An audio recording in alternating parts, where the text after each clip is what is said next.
Jeff. I'm an engineering manager at Atlassian. I work in the data platform team. So one interesting problem that we use Postman to solve, which I think when I talked to Abhinav, he's like, I don't think we ever thought about this use case, is that we were using like a large enterprise SaaS vendor, and like I don't know if you guys have ever integrated with large SaaS vendors. They're not all hip like Facebook with their like nice, clean like graph APIs and all that good stuff. A lot of time they're like old and clunky, and like you're lucky if you get REST at all.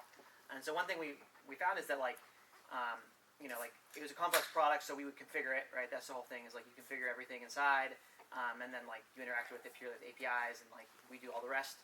One thing we found is that like you could change the configuration, or they could do updates, because it was like multi-tenant SaaS in a way that like we were concerned that things would break, or like new features would break like kind of our existing integrations.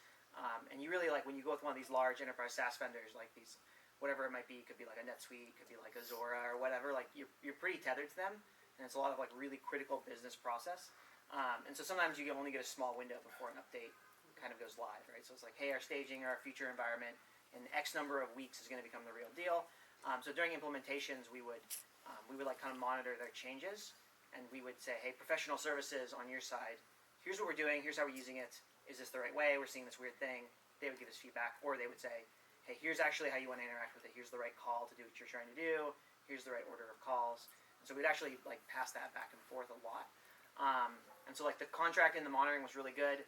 I think they were going to roll out a feature like that we were kind of demanding. It was a new feature, and so we basically were like, we can help you go faster because we'll share this feedback loop, right? We'll go like back and forth. We'll monitor all your APIs. Like, don't worry about it. Like, move fast, break shit. And so we were actually able to kind of convince them to like pull a project like a year forward and get started on it. Which is pretty cool.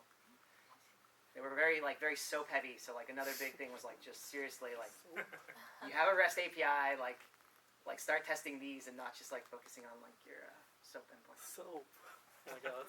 Agent. Welcome to large enterprise SaaS. Cool. That's mine. Sorry.